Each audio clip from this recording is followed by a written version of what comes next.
Alors maintenant, je voudrais qu'on évoque une petite dizaine de projets. J'ai choisi très volontairement très différents les uns des autres. Sur le site de RF Studio, qui est vraiment très bien fait dans sa part d'image et de description, il me vient une idée ridicule à l'esprit.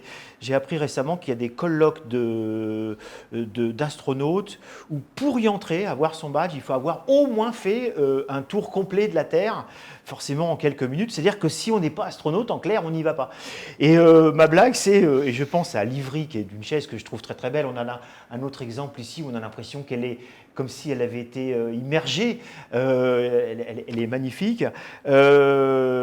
J'imagine que s'il y avait un critère pour être accepté comme designer dans le monde industriel, il faudrait avoir fait une chaise, quoi.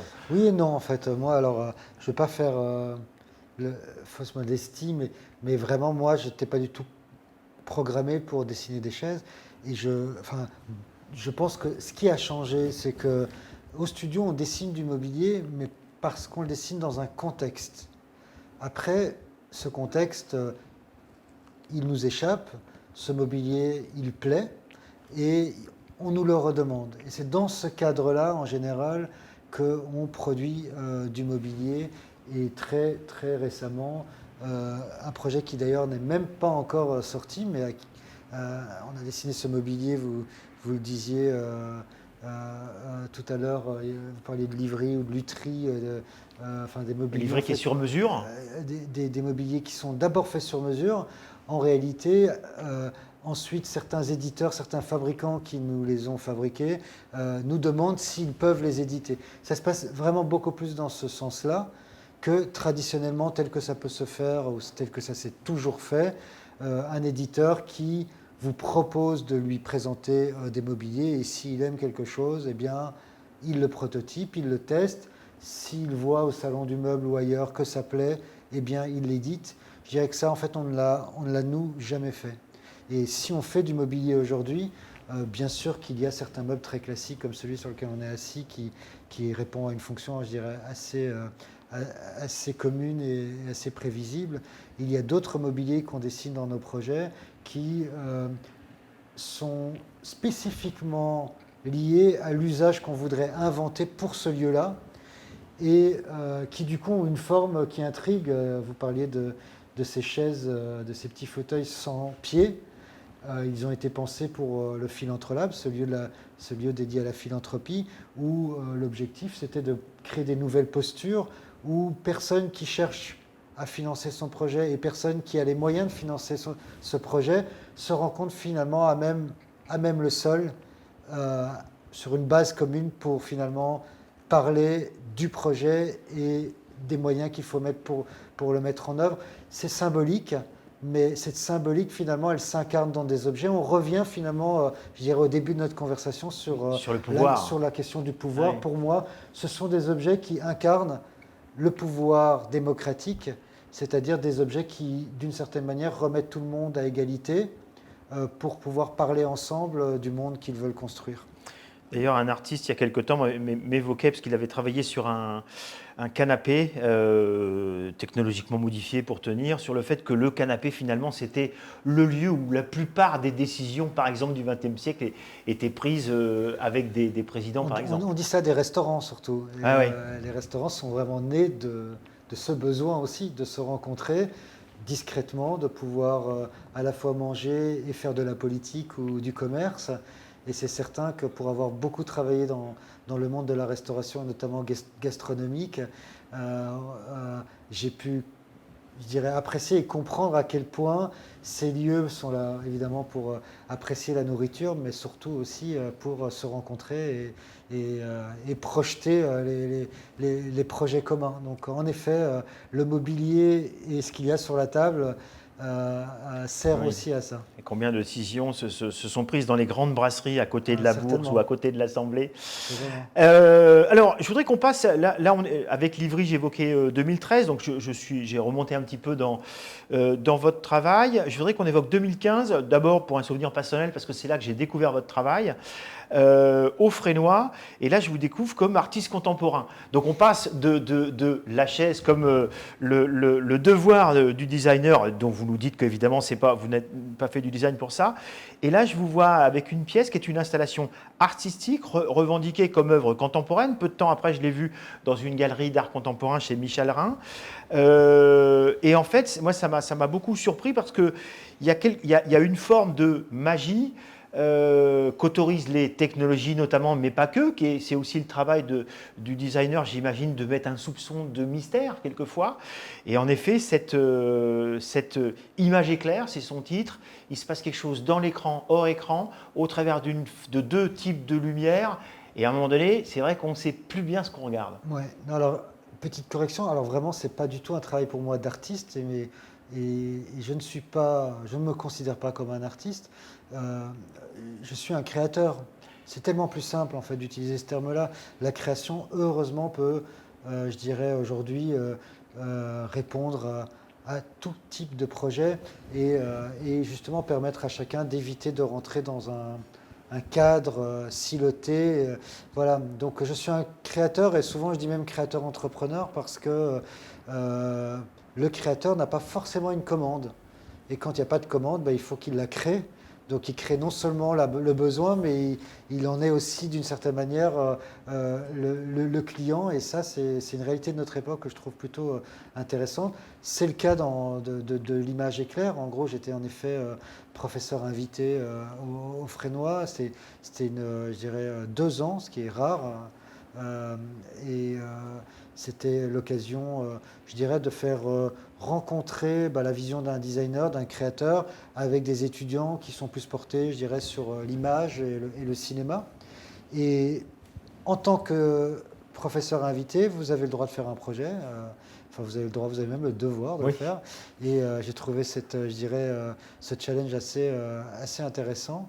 Et j'ai choisi vraiment de poser la question de rapport entre cinéma et design, entre cinéma et luminaire dans le cas présent. Et je suis parti sur une problématique finalement qui me passionne jusqu'à aujourd'hui, puisque jusqu'à aujourd'hui j'utilise beaucoup l'image pour éclairer mes projets. Dans ce cas de figure-là, c'était de dire les technologies aujourd'hui qui éclairent sont les mêmes que celles qui font de l'image. Les écrans, ce sont des écrans LED, et donc en gros, vous éclairez les gens avec les mêmes équipements que quand vous leur donnez à voir des images. Donc pourquoi ne pas fusionner les deux et ne pas créer des films qui éclairent? Et à partir du moment où vous créez des films qui éclairent, quel est le sens de ce film? Et on était à l'époque évidemment où beaucoup de sujets de société type l'esclavagisme moderne qui existe derrière les grandes entreprises du net, parce qu'il ne faut pas oublier que quand vous cliquez derrière votre ordinateur, vous commandez des choses. Derrière, il y a plein de gens qui programment en Inde, au Pakistan et dans d'autres pays de l'autre côté de la planète. Donc en fait, il y a 2 poids 2 mesures. En réalité, ici, on a le sentiment que tout est magique, mais en réalité, derrière la technologie, derrière les outils numériques, il y a beaucoup de gens qui gagnent très difficilement leur vie et qui sont totalement, je dirais, occultés de la scène médiatique ou sociale. Parce qu'ils sont à la fois loin et tout près, puisqu'ils sont numériquement derrière vos ordinateurs. Ça, j'ai trouvé ça assez passionnant.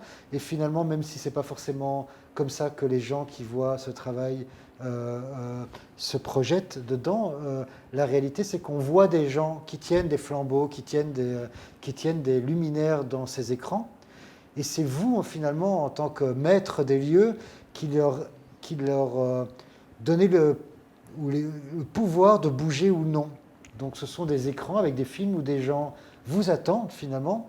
Ils sont numériquement là, ils sont vivants, ils sont dans votre salon. Et quand vous avez besoin de la lumière, ils se rapprochent de l'écran et soudain, la lumière de leur flambeau jaillit hors de l'écran. Voilà, c'est un travail qui pour moi est très, très important, très poétique, très, je dirais aussi important dans ma façon de penser la place du numérique dans le monde, mais qui finalement s'incarne dans un objet qui peut être un luminaire comme un autre, et c'est ça qui me plaisait à la fin. Finalement, c'est un objet de design. J'aime bien cette idée de film qui éclaire, finalement, qui pourrait résumer 20 ans de mapping, parce que le mapping dans l'espace public, ce sont aussi des films qui éclairent, et d'ailleurs qui a suscité dans aussi les salles de spectacle un petit peu de friction entre les gens qui travaillent avec la lumière projetée et les gens qui Tout à travaillent de fait. l'image projetée. Ouais. L'un finalement arrivant après l'autre.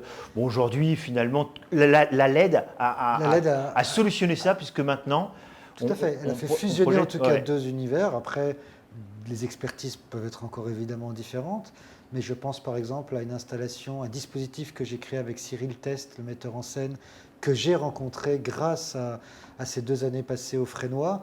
Eh bien, nous avons ensemble pensé à une scène dédiée à la musique contemporaine pour l'IRCAM. C'est une scène qui bouge de ville en ville, mais qui accueille un quatuor mi-numérique, mi-à cordes, et avec un compositeur qui s'appelle Jasper Nordin, qui est un compositeur suédois.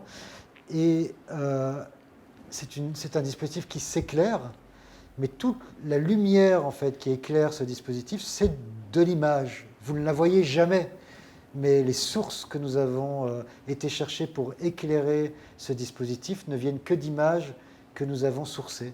Et donc là, on voit vraiment en fait le mélange de deux mondes qui permettent en tout cas à des acteurs comme moi qui sont entre l'événementiel, l'architecture d'intérieur, le design industriel, de pouvoir s'exprimer d'une autre façon et de rajouter, je trouve, une couche narrative en tout cas, qui moi me passionne et que j'intègre dans beaucoup de mes projets. D'ailleurs, vous évoquez Cyril Test, qui est lui aussi passé par le Frénois, avec qui vous avez fait, je crois, plusieurs collaborations. Il y a aussi Hamlet, Tout à fait. où là, carrément, vous vous retrouvez à l'Opéra Comique pour une scénographie avec une part sonore qui est essentielle. Ça, c'est intéressant comme projet, j'imagine. Ouais, bah c'est génial. C'est chaque fois petit pied, pas de côté, mais qui au final très vite nous ramène à ce qu'on est. Hein, je ne change pas de vêtements, je ne change pas de costume.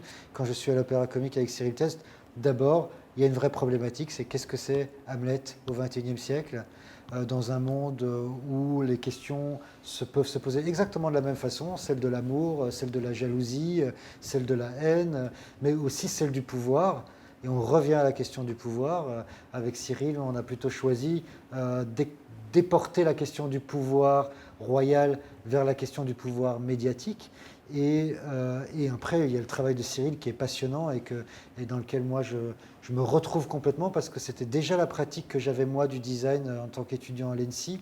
C'est cette idée de mélanger la scène vivante et le cinéma dans une forme d'interaction qui change complètement la manière de comprendre le récit et d'amplifier, je dirais, les émotions. Et Hamlet, un exemple magnifique, je trouve, de ce que Cyril fait dans les arts vivants. Et toute la scénographie qu'on a fait, je ne sais même plus si on peut appeler ça une scénographie, c'est un dispositif vivant qui fait circuler un rideau qui tantôt est lumière, tantôt est film, tantôt est mur, et je dirais joue tous les rôles de la narration spatiale. Alors voilà, avec quelques sueurs froides, parce qu'amener de la technologie et des objets mécanisés, motorisés sur une scène de spectacle vivant, bah ça amène quelques sueurs froides, mais on ne regrette rien à la fin. Ça a été une expérience extraordinaire.